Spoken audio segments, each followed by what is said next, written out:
One thing I heard that was missing up there was, and I told Sherry that before she went up there that I heard that the mayor of D.C. was going to make it hard on Trump people. And I remember talking to you yesterday briefly, and you said there's no porta potties anywhere, and apparently they were going to take them out. So I got this picture I want to show of my wife. We went to the inauguration, and I just thought you might get a kick out of it, maybe a bit potty envious there. That is Charlene standing. There must have been 100 of them there. She said, I've never seen that many in my life.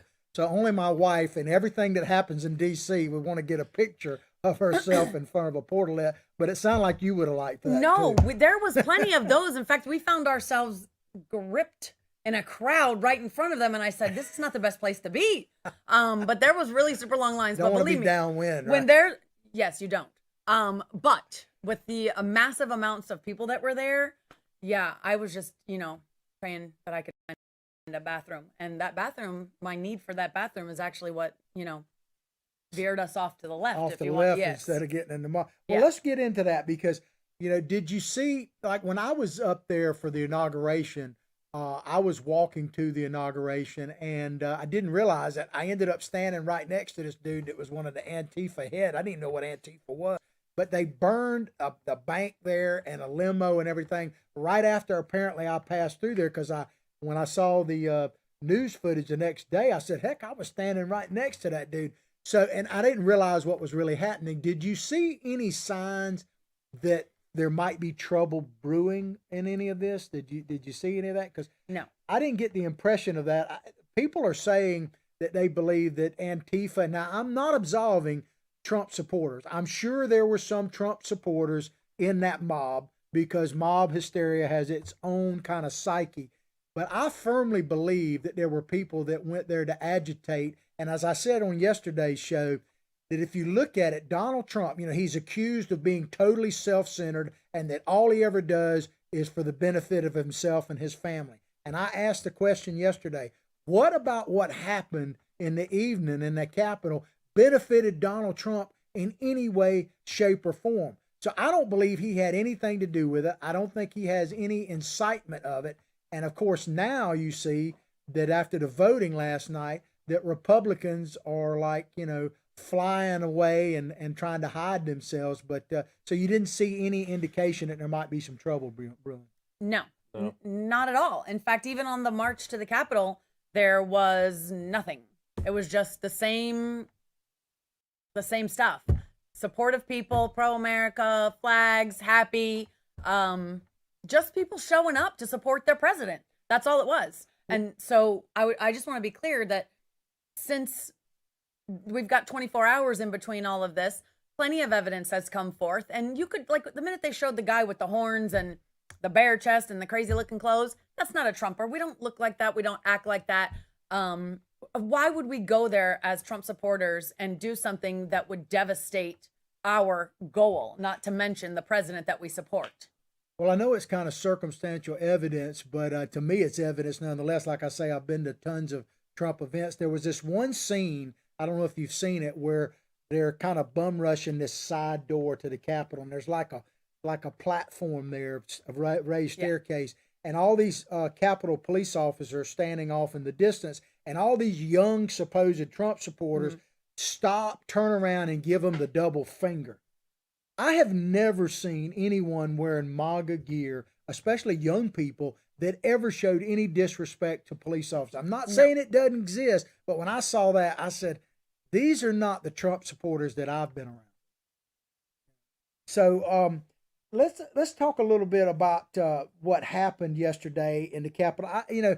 One thing about it, everybody on the right, if you want to label people right and left, has come out that I've heard and said they condemn the violence 100%.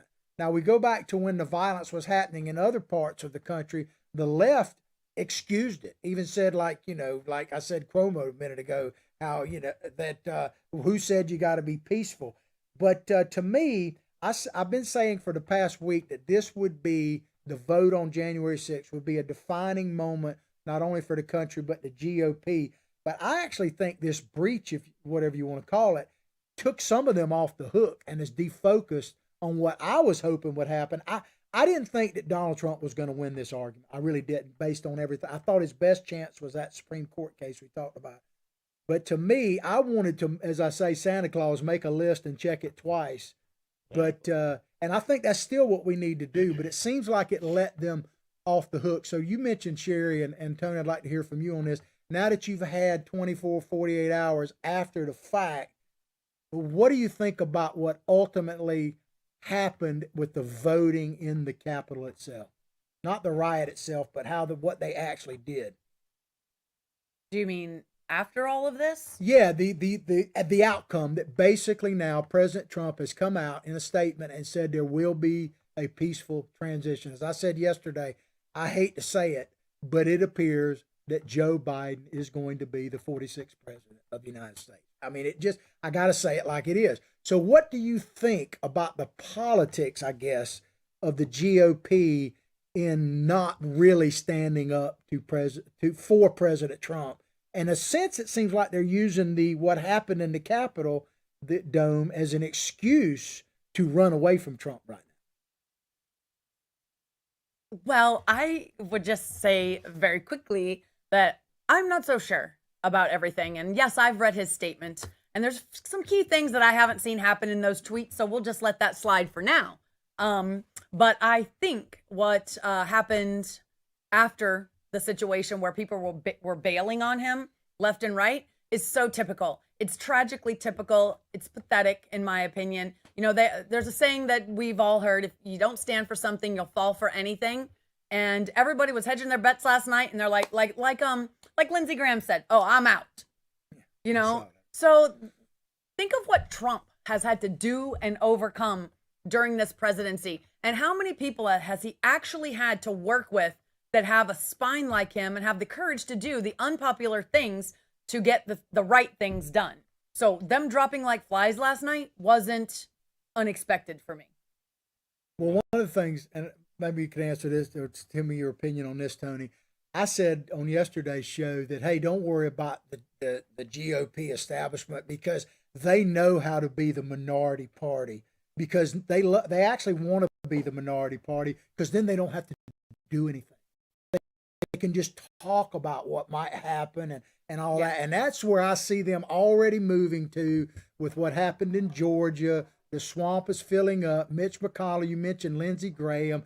Those people just basically are pigs at the trough, is how I'm just telling you how I see it. Yeah. And I think they'll be quite content to be the minority party where they can yak and talk and maybe raise money, but not actually do a dadgum thing. Because they'll still have power, and power is the goal.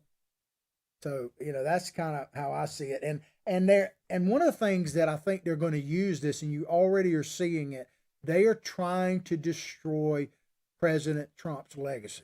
That's what they're trying to do, because I've been saying this for a couple of years now. And I think the McKnights fit. There is one person, in this case too, there is one person in this country that the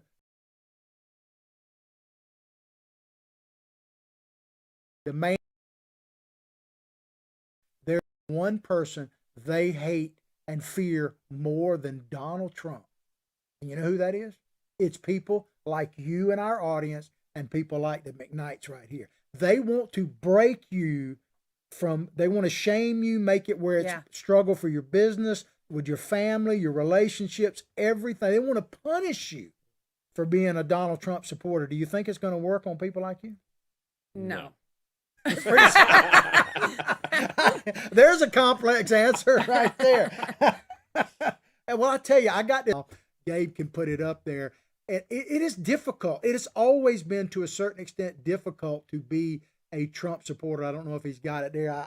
It's a cat meme, so you got to have it. But there are knives out everywhere if you are a Trump supporter. And I just want to warn you right now that if you continue to support the president, it's going to take courage. And one of the things that I've stolen this, actually, I've been saying it for a few weeks now, but I basically have to admit that I stole this to a certain extent from Sherry.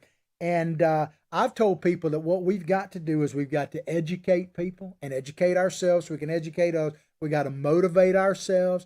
We got to activate ourselves and others. And if necessary, we're going to have to eliminate these politicians. And what I mean by that is just vote them out. Every Republican that did not support Donald Trump needs to be primaried and voted out of office in 2022, 2024, the next time you get a chance. That's what I look. That's what I see. Especially those who gave their word, who let Donald Trump go and work his tail off for them, Kelly Loeffler, and others like her, that folded like cheap tents the minute the going got rough. And, that's just a disgrace to me. If you give your word on something, you keep your word on something. That's what you do. Yeah, well, Washington is trying to get back to the swamp as quickly as they can. Let me ask you, what do you think, if you had to predict, and I know this is pretty tough, assuming that Biden, and I don't like to say God help us, becomes president, what do you think Donald Trump will ultimately do? What do you think he'd do? Because I've been saying he has every right to ride off into the sunset and enjoy his life and his family, his grandkids. I don't think he's going to do that. But what would you think that Donald Trump, what do you think he's going to do? You got any idea? I think he's going to continue to do everything that he's already started doing, which is awaken the true citizens of the Republic and to educate people that this is a representative republic and it's government for the people, by the people. And part of the problem and the reason Donald Trump was so vilified is he came out of nowhere for all intents and purposes. Yeah, he's a billionaire, but basically a common man who got elected into that swamp and basically turned over the tables and said this all has to change. And that's why it's not just Democrat and Republican, it's the party of big government against us, we the people. That's what you're seeing with Trump, and it's in him. So it's this one person they can attack. But basically what they're going to do is they're going to try to make an example of him to say, hey, you're not allowed to go in there and mess with everything, sweetie. We know how to take care of you. And I think what we've gotten is an opportunity to have those people exposed, the ones who are truly about the Republic. And there's probably one or two on the left, but there's a few left on the right. And there's other people out there who really care about the country and the principles the country was founded on. They care about the Constitution. They care about America at its core. The problem is people get, as we say, the people in government, they think they know better. And that's the old saying. It's people go and they get a little bit of power. And President Trump said it the other day. They're concerned more about their little special interest groups, their little group of personal power, their own personal interests. They're more worried about that than they are to do what they were sent up there to do, which is represent us in our districts. And I think what you're going to see is Trump's going to continue. He's going to pick up that torch. And like you said, hey, we know the ones that stood up for the Republic.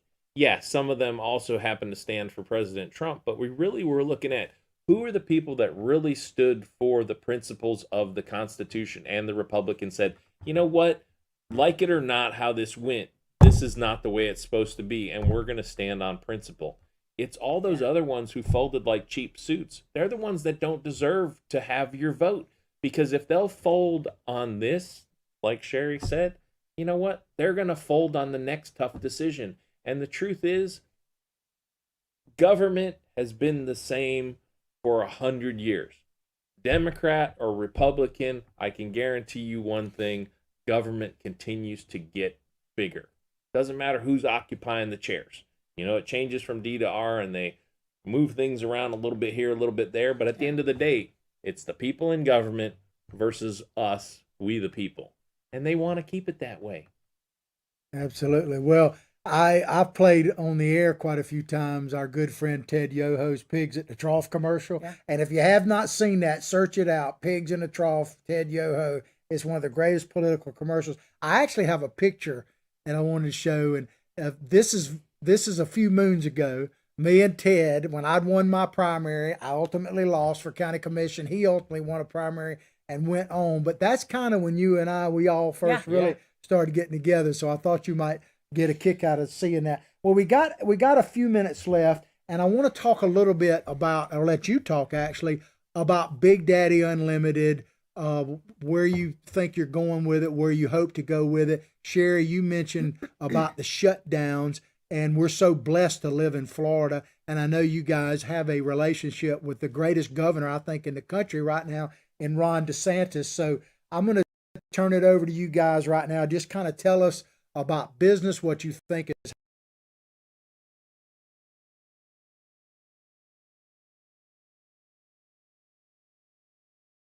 Go to another state and you'll be so thankful for the ground we are walking on in the state of Florida, let me tell you, because indeed to be rude.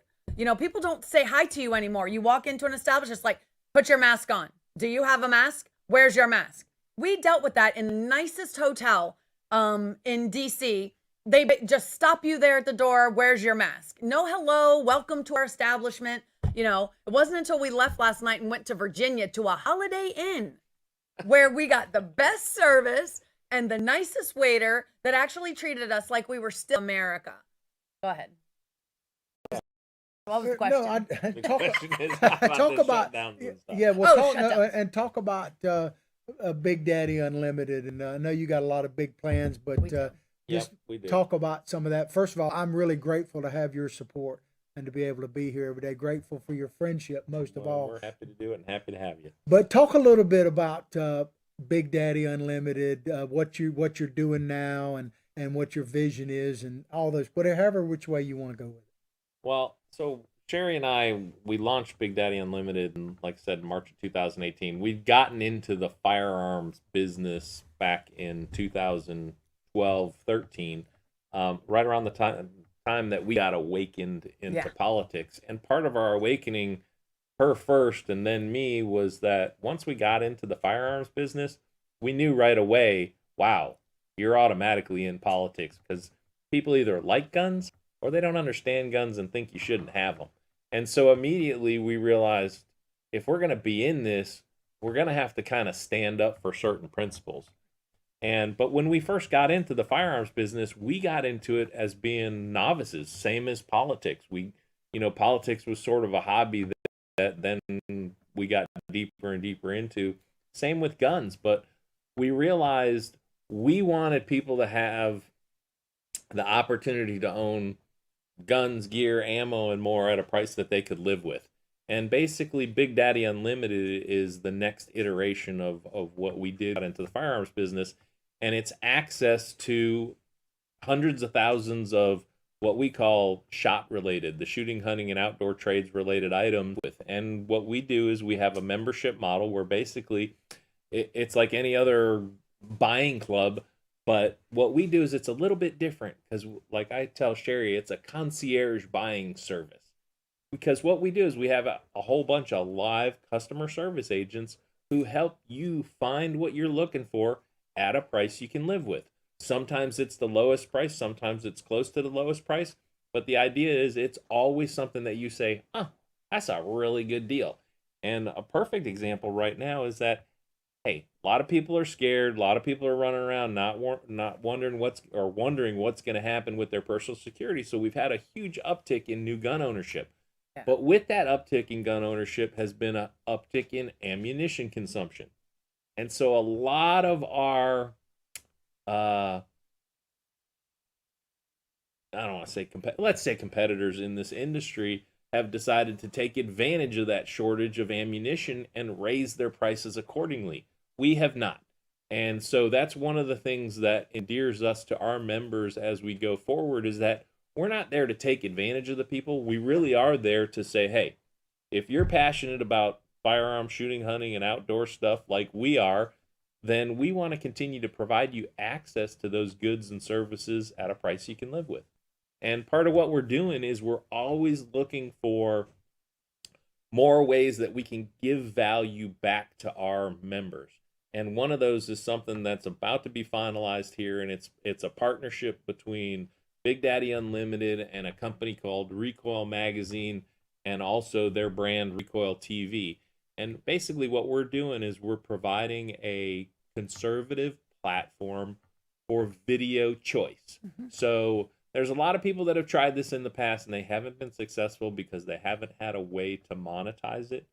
And we believe we have a way to put this together, and it's a great platform for quality content that's available on all your set-top boxes plus all your mobile devices, and it'll be announced fully, I believe in, what's today? Probably 3 weeks. At the end of this month, we'll have a big press release about it, and we'll really start to push it out there. And actually, John Martin is one of our guinea pigs in launching Recoil TV and the partnership with Big Daddy Unlimited. But there's a lot of different things coming in that genre, and also with our platform as we grow forward in terms of value for our members. Because we're all about, hey, we want to give you more than what you're expecting for the price that you're paying in order to have access to other goods and services at a price you can live with. And I think what sets us apart from all other companies in the firearms industry is our amazing sales and service teams. Because when I'm telling you, if you're out there in mask land and you can't get somebody to smile at you or be nice to you, you can call Big Daddy Unlimited. And even if you can't find what you're looking for on the site, call in and speak to somebody in our customer service, or if you want a specific firearm or something like that, you can go to our sales team. But we have real people, and people are so excited to pick up the phone, call, and have someone answer and help them get what they want at that price they can live with. So we do have a trial membership for 99 cents. So you just get in the door with your 99 cents, come in and check us out. It's not that we have a low price guarantee, but you're going to find probably the very best deals that you can find on Big Daddy Unlimited.